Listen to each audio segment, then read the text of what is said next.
सुप्रभात बच्चों। हमारी अगली कविता सोनी सी सांझ एक, जो कि अज्ञे जी द्वारा लिखित है। प्रकृति के स्वरूप का वर्णन इसमें किया गया है और प्रकृति के संध्या के रूप को यहाँ पर विषय बनाया गया है। सोनी सी सांझ एक कविता में प्रकृति की गोद में एकांतवास करना सुखदायी है। भीड़ भाड़ का जीवन कवि के लिए भार स्वरूप है। यही कवि का आधुनिक युगबोध है। आत्मकथात्मक शैली में लिखी गई है यह कविता। सोनी सी सांझ एक, तबे पाँव मेरे कमरे में आई थी, मुझको भी वहाँ देख थोड़ा सकुचाई थी। तभी मेरे मन में यह बात आई थी, ठीक है यह अच्छी है, उदास है पर सच्ची है। इसी की सांवली छाँव में कुछ देर रहूँगा, इसी की सांस की लहर पर बहूँगा। चुपचाप इसी के नीरों तलुओं की लाल छाप देखना, कुछ नहीं कहूँगा। प्रसंग है इसका। प्रस्तुत पंक्तियाँ हमारी हिंदी की पाठ्य पुस्तक समकालीन हिंदी कविता में संकलित सोनी सी सांझ एक कविता से ली गई हैं, जिसके रचयिता प्रयोगवादी कवि अज्ञे जी हैं। इसमें उन्होंने संध्या के उदासी भरे स्वरूप का वर्णन किया है और बताया है कि कवि संध्या के साथ कुछ समय बिताना चाहता है और उन्होंने संध्या के रूप का वर्णन किया गया है, उसके स्वभाव का वर्णन इसमें किया है। सोनी सी सांझ एक, दबे पाँव मेरे कमरे में आई थी। कवि कहता है कि जब मैं अपने कमरे में बैठा था तभी उदासी भरी एक संध्या मेरे कमरे में आई, मुझको भी वहाँ देख थोड़ा सकुचाई थी। कि जैसे ही वह अंदर आई और उसने मुझे वहाँ कमरे में देखा तो वह भी थोड़ा सा हिचकिचा गई थी। कहने का तात्पर्य यह है कि जो संध्या है, संध्या के समय में कि जब संध्या होती है, सांझ होती है, पहले क्या होता था, आज भी होता है गांव में, कहीं कहीं किसी के हृदय में आज भी ये चाहत रहती है कि वो संध्या के समय अपनों के साथ बैठे प्रकृति के नज़ारे लें। लेकिन जो संध्या पहले चहल पहल भरी होती थी, आज वह संध्या वैसी नहीं रही है। अर्थात जो यांत्रिकता है उसने संध्या की चहल पहल को ख़त्म कर दिया है। मनुष्य चाहकर भी संध्या के समय को आनंदपूर्वक व्यतीत नहीं कर सकता। इसलिए कवि कहता है कि जब मैं अपने कमरे में बैठा था तभी वहाँ एक उदासी भरी सांझ आती है और जैसे ही वह अंदर आती है तो वह वहाँ मुझे देखकर थोड़ा सा हिचकिचा गई थी। तभी मेरे मन में यह बात आई थी कि उसकी हिचकिचाहट को देखकर मेरे मन में यह भाव आया था कि ठीक है यह सच्ची, कि ठीक है यह सांझ अच्छी है, उदास है, भले ही यह उदास है पर सच्ची है, लेकिन इसकी उदासी में भी सच्चाई भरी हुई है। इसी की सांवली छाँव में कुछ देर रहूँगा, इसी की सांस की लहर में पर बहूँगा। तभी मैंने यह निश्चय किया कि यह जो संध्या है ये उदासी भरी है, लेकिन इसकी उदासी में भी सच्चाई है। इसलिए मैं इस उदासी भरी और हिचकिचाहट भरी संध्या की सांवली सी छाँव में ही कुछ देर रहना चाहूँगा और बिना कुछ बोले इसके साथ साथ बहना चाहूँगा। और इसी की सांस की लहर में कि इसी की सांस, इसी यानी इस उदासी भरी सांझ की सांस की साथ में, सांस की लय के साथ में अपनी सांस की लय को मिलाकर इसके साथ साथ मैं बहना चाहूँगा। चुपचाप इसी के नीरों तलुओं को की लाल छाप देखना, कुछ न कहूँगा और बिना कुछ बोले मैं चुप होकर इसके चुप्पी युक्त उदासी भरे इस सांझ के चुप्पी युक्त तलुओं में लगे हुए महावर की सुंदरता को देखता रहूँगा, लाल छाप को देखता रहूँगा। लाल छाप कैसे कि जो संध्या होती है वो लालिमा युक्त होती है, उसी को यहाँ पर क्या है, जो लालिमा युक्त जो संध्या है उस पर उसे क्या है, उसके नीरों तलवे बोला गया है। तो यहाँ पर उपमा अलंकार है। कवि कहता है कि मैं बिना कुछ बोले चुपचाप इस संध्या की महावर लगे चुप्पी भरे तलवों को की लाल छाप को देखता रहूँगा, कुछ भी नहीं कहूँगा। भाव यह है कि कवि संध्या के साथ ही बिना कुछ बोले कुछ समय व्यतीत करना चाहता है और इसमें संध्या के स्वरूप का वर्णन किया गया है। काव्य सौंदर्य देख लेते हैं कि जो इसमें प्रकृति के स्वरूप का वर्णन किया गया है और उसके संध्याकालीन स्वरूप को यहाँ पर वर्णित किया है। तत्सम तद्भव शब्दावली का प्रयोग है।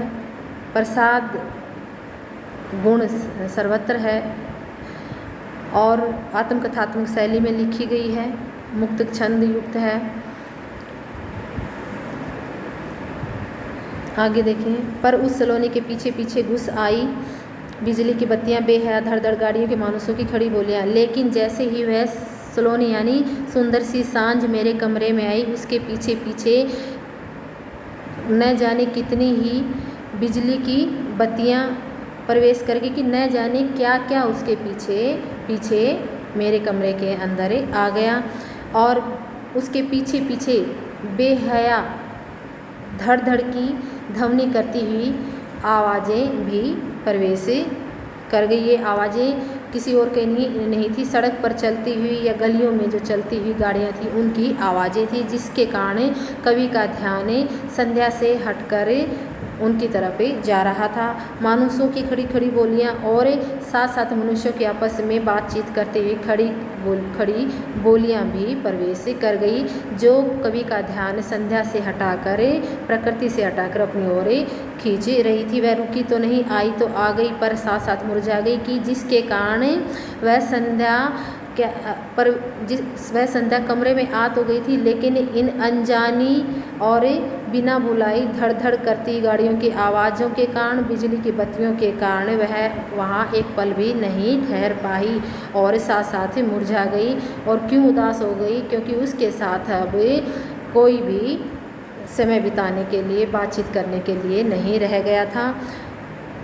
पर उसको पहले ही मध्यम प्रणाली पर घुटन की एक स्याही छा गई कि जैसे ही कि वह संध्या शुरू ही हुई थी, संध्या जो लालिमा युक्त संध्या कमरे में आई थी, उसकी प्रथम लालिमा पर ही अंधेरे की और अधिक घुटन भरी कालिमा छा गई। सोचा था कुछ नहीं कहूँगा, कुछ नहीं कहा। कवि ने यह सोचा था कि बिना कुछ बोले मैं संध्या के साथ ही समय बिताऊंगा, और ये सच है कि कवि ने एक शब्द कहा भी नहीं, लेकिन कवि कहते हैं कि पर मेरी उस भाव का संकल्प का बस इतना ही रहा, यह नहीं वह न कहना था। लेकिन जो मेरे मन में भाव आया था, जो संकल्प मैंने किया था कि मैं इस संध्या के साथ अपना कुछ समय बिताना पसंद करूंगा, उस भाव का बस इतना ही अंश पूर्ण हो पाया कि वह कुछ भी नहीं कह पाया। अर्थात कवि क्या है, जो ये शोरगुल हो रहा था, जो यांत्रिकता के कारण जो लगाव पैदा हो रहा था प्रकृति और मनुष्य के बीच में, उसके बारे में वह कुछ भी नहीं बोले पा रहा था और ना ही उसको वह कुछ कह सकता था।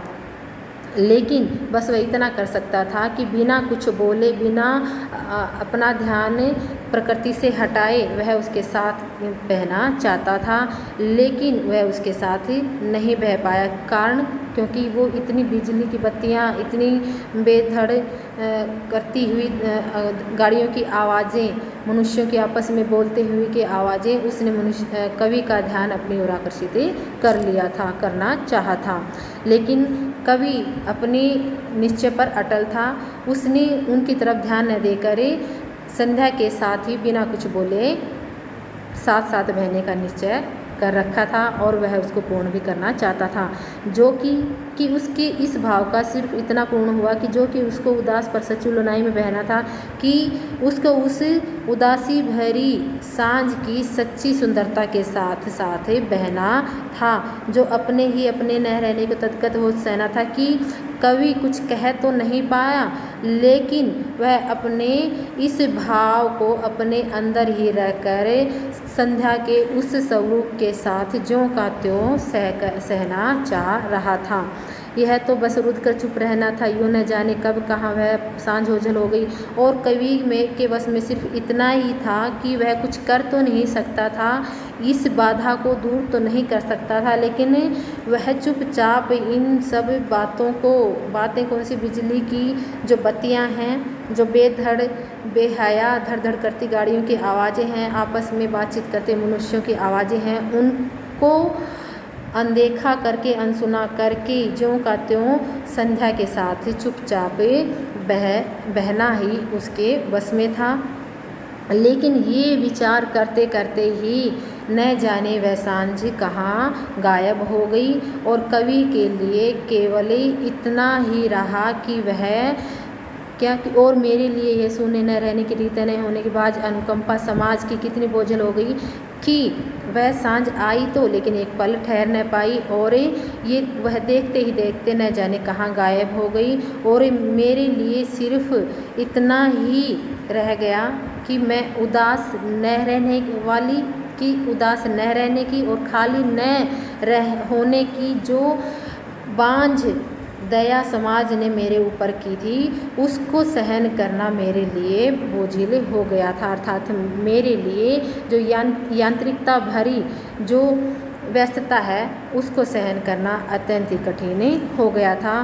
प्रकृति के जो संध्याकालीन स्वरूप के साथ मैंने रहने का निश्चय किया था, उसका बस इतना ही पूर्ण हो पाया कि मैं कुछ बोल नहीं पाया, लेकिन संध्या के साथ साथ बहने का जो निश्चय था वो मेरा पूरा नहीं हो पाया। अर्थात मनुष्य चाह कर भी आज प्रकृति के साथ समय बिता नहीं पा रहा है। मजबूरी के कारण कहें या व्यस्तता के कारण, दोनों कारणों से ही मनुष्य क्या है, आज प्रकृति से कट रहा है। यांत्रिकता ने मनुष्य को प्रकृति से अलग कर दिया है। यह कविता हमें यही संदेश दे रही है।